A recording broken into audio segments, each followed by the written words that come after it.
Hi guys, it's Mark from anypond.com, your trusted resource in the UK for ponds and water features.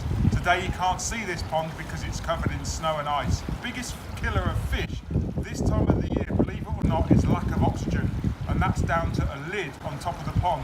So if you've not got a waterfall or a skimmer and it's not running, drill out and drill a hole through the ice, or get the kettle out and pour water through and make a hole in the ice on the pond.